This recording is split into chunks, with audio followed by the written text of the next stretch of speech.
Ma'aksara du'ata min ulama al-yutubi fa'afta bil mashhadi bila raj'il kutubi. Kalau yang baru ngajinya Jurumiyah, Imriti, pasti mumet ini Pak. Wal Ihya Ulumaddin mumet yo. Ini Pak Sekda ini manggut-manggut yo nggak paham juga pasti kan.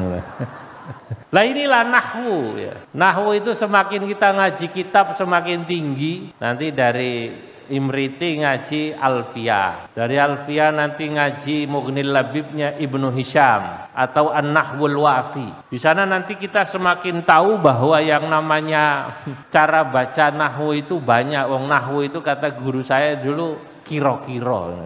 Arah iso ngene, iso ngono, iso ngene. Nah, dulu ada kiai kok pada cerita dulu ya. Di Kajen itu ada almarhum namanya Kiai Faqihuddin Baydawi. Dulu bikin pusing anak-anak yang lagi seneng nahwu karena beliau kalau khutbah itu munada mudhaf dibaca rafa. Mestinya kalau munada mudhaf dibaca apa? Nasab ini. Biasanya kan ya Rasulullah. Ini dibacanya ya Rasulullah.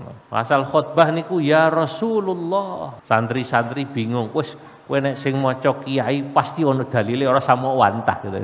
Enggak usah kamu bantah. Nah itulah kenapa dulu ada ungkapan masyhur di kalangan orang Arab, orang itu semakin alim tahu banyak pilihan. Apalagi nahwu. Dulu ada ungkapan ya di kalangan ahli bahasa Arab yang kurang lebih berbunyi laulal hadzaf wat taqdir la alimal atau la fahiman nahwal hamir. Nahwu itu kalau tidak ada hadzaf dan takdir kayak al-ihya ulumaddin pasti kan ada takdir itu, ada yang dibuang. Apa yuhyi al-ihya yuhyi ulumaddin. Pondok ihya menghidupkan ilmu agama. Nah, kata ulama itu dulu orang Arab bilang laulal hadzaf wat takdir la fahiman nahwal hamiru. Kalau bukan tidak ada hadzaf dan takdir, oh yo himar yo ngerti nahwu. Anane nahwu angel itu karena kadang-kadang itu banyak yang hadzaf dan ditakdirkan, apalagi syair. Nah, kitab Ihya kita tahu adalah salah satu masterpiece, kitab unggulan yang ditulis oleh Al-Imam Al-Ghazali. Nah, kitab Ihya, saudara-saudara, ini kitab yang luar biasa. Kitab yang satu sisi mendapatkan pujian dari para ulama, tapi juga ada yang mencela. Lu jangan salah. Orang yang tidak senang tasawuf itu sampai mengutip pandangan seorang ulama. Wes ini kitab Ihya buah. Itu lebih sopan daripada suruh bakar. Nah, saudara-saudara, karena mereka memang ngajinya hanya membaca sekilas. Wong Imam Ghazali ini kan lengkap antara syariat maupun tarekat, bahkan hakikat. Nah, makanya orang-orang yang mencela ini mungkin tidak pernah ngaji tarekat dan hakikat, tidak pernah ngaji tasawuf. Makanya kemudian pada kitab Ihya dianggap sesat. Tapi orang besar katanya cirinya itu justru ada yang kontra. Sehingga ada ungkapan niku dalam bahasa Arab ya, idza ta'arada fir rajuli al-madihu wal qadih fa'lam annaka tatakallama fi syakhsin kabir. Apabila ada seorang tokoh yang di sana satu sisi ada yang memuji tapi sekaligus ada yang mencela, ada yang pro, ada yang kontra. Imam Ghazali niku yang pro banyak karena kitab Ihya-nya, yang kontra ada. Sami kados almarhum Gus Dur. Leres nggih? Wah, Gus Dur itu yang pro banyak, Gus Durian, yang kontra wonten apa mboten? Banyak. Yang tidak suka dianggap wong salam mau dirubah. Gus Dur riyen pidato teng gereja, ceramah di gereja. Nah, nek banser baru jaga gereja diprotes. Leres? Lah Gus Dur bukan jaga gereja, pidato ceramah nang gereja. Lah kalau orang itu kan kata yang kontra, yang protes, ceramahku nang pondok hall. Mau ceramah kok di mana? Gereja. Banyak dulu tuh termasuk ya kiai-kiai kita banyak yang kemudian protes. Tapi ketika beberapa kiai matur pada Mbah Kiai Haji Ali Maksum, gurunya Gus Dur, Rais Am PBNU, Mbah niku kok Gus Dur ceramah pidato di gereja. Lu apik no? Apik no? Loh kok saya Mbah? Lah iya, kapan meneh pendeta-pendeta iku wong Kristen mendengarkan penjelasan Al-Qur'an dan hadis nek ora ana kiai diundang ceramah ning gereja. Masya Allah. Niku ingkang matur bukan kiai kaleng-kaleng, yang menjawab, yang membela Gus Dur siapa? Rais Am PBNU Mbah Ali Maksum. Lah kembali pada nama Ihya Ulumuddin iki, Imam Ghazali niku diprotes. Tapi yang protes sama yang mendukung, banyak yang mendukung. Karena kitab Ihya ini ada yang protes, ada yang mendukung, berarti kitab ini banyak mendapatkan perhatian dari orang banyak. Dan Imam Ghazali merupakan ulama besar. Sehingga ada seorang penyair, seorang ulama dalam syairnya menggambarkan wong sing nglawan Imam Ghazali, orang yang mengkritik Imam Ghazali akan kitab Ihya-nya, itu seperti perumpamaan kambing yang bertanduk nabrak batu gunung. Kira-kira sing menang batu keras batu gunung nopo tanduk wedhuse? Hah? Watune nopo tanduke? Batunya, tanduknya patah. Kanatihin sakharatan yauman liyuf liqaha falam yadurha wa auha qarnahul wa'alu. Orang yang mengkritik kitab Ihya, perumpamaannya seperti seekor kambing yang memiliki tanduk. Kemudian kitab Ihya Imam Ghazali ini seperti batu keras batu gunung yang ditabrak dengan tanduk itu. Saudara-saudara, bukannya kemudian batunya yang pecah tanduknya. Inilah kitab Ihya. Lah dulu kitab Ihya dipuji. Orang yang sudah ngaji kitab Ihya merasa hidupnya hidup. Nah, hidupnya hidup. Maksudnya apa? Hatinya itu tenang. Bahkan kesusahannya hilang.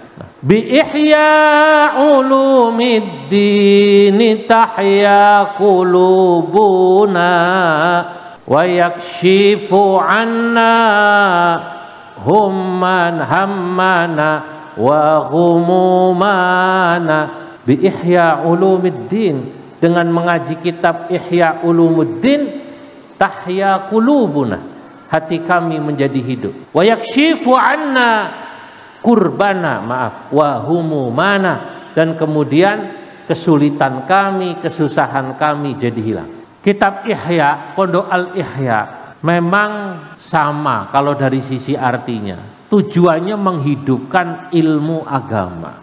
Kenapa kok harus menghidupkan ilmu agama? Nah, ini menarik. Imam Ghazali niku dalam kitab Ihya, dalam bab awal itu membagi ilmu sesungguhnya berbeda dengan cara pembagian kita zaman sekarang. Kalau zaman saiki kan dianggap ini ilmu agama ku sing bangsa dalil, sing ana Qur'ane, hadise pasti ilmu agama. Terus kalau belajar matematika, belajar fisika, belajar biologi dianggap tidak ilmu agama, Kiai. Lho ngapunten, dulu zaman kula dados santri itu cara pandang saya juga begitu. Nek nilai matematikane 5 wis ora apa-apa.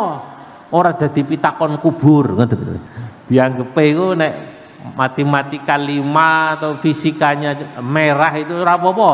Ora dadi pitakon kubur. Akhirnya apa? Santri itu kemudian malas belajar ilmu yang dianggapnya tidak ada dalilnya. Yang dihafalkan ya sekedar ilmu yang pasti ada jurusannya sama moco kitab lah. Ini sesungguhnya justru kalau Imam Ghazali dalam kitab Ihya tidak begitu membagi ilmu. Lah, saya ingin kita coba kembali pada kitab Ihya. Bagaimana kitab Ihya mengajarkan pada kita ilmu itu apa? Kitab Ihya mengatakan bahwa ilmu itu secara umum dulu dibagi menjadi dua. Al-ulumu an-naqliyah, yang pertama ilmu yang dasarnya adalah Quran, hadis, dalil nakli. Yang kedua al-ulumu al-aqliyah, ilmu yang dasarnya akal. Nah, dulu matematika, fisika, ilmu falak, nah itu termasuk kan al-aqliyah semua. Olahraga itu termasuk al-aqliyah karena dalilnya bukan langsung Quran hadis. Tapi menurut Imam Ghazali, apakah ilmu yang langsung dalil Quran hadis yang disebut al-ulumun naqliyah niku atau al-ulumul aqliyah, kalau membuat seseorang kemudian menjadi memiliki sifat khasyah, rasa takut kepada Allah, itulah semuanya disebut al-ulumus syar'iyyah, disebutnya ilmu syariat. Sinau matematika, sinau fisika, belajar kedokteran, kalau kemudian membuat itu membantu dia menjadi taat kepada Allah, disebut ilmu syariat. Lah Imam Ghazali ini keren, pengetahuan kedokterannya hebat.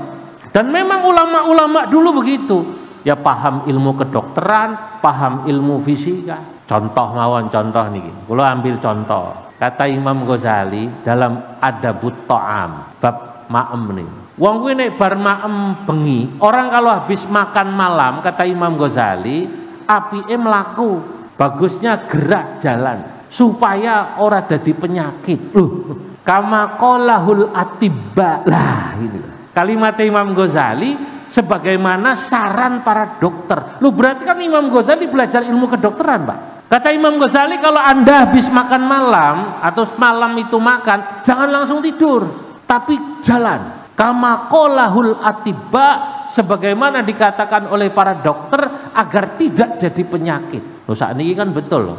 Kata dokter nek bar makan malam terus turu di sini penyakit gula. Leres apa mboten?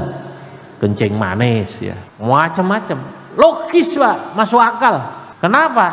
Antara input yang masuk ke dalam tubuh kita dengan yang dikeluarkan untuk energi tidak seimbang, akhirnya numpuk dados penyakit. Lalu beliau menjelaskan li'annal laila, kalau masih ingat kalimat tentang Ihya, li'annal laila madzinnatus sukuni bi khilafin nahari fa innaha madzinnatul harakah. Karena kalau malam itu umumnya orang langsung diem istirahat, makanya sampean panjenengan Anda kalau habis makan malam, kata Imam Ghazali, jalan ya 400 langkah 500 langkah supaya ada pembakaran. Beda kalau siang walaupun Anda misalnya tidak jalan pun, tidak olahraga pun, jenengan boten napa-napa. Kenapa? Karena siang itu madzinnatul harakah, biasanya orang itu bergerak. Kula niku kagum kalih kitab Ihya, kedalaman Imam Ghazali. Lah malah yang saya heran itu santri-santri zaman dulu kula niku nganggep ilmu agama sing bangsa tulisannya Arab. Akhirnya orang kita sing dianggepe ngomong Arab ilmu agama semua. Contohnya niku tiang tindak haji, supir ten Arab niku Pak Sekda itu semua gamisan, Pak. Gamis sama sorban, masya Allah. Nang Arab itu kiai udah disupir ya.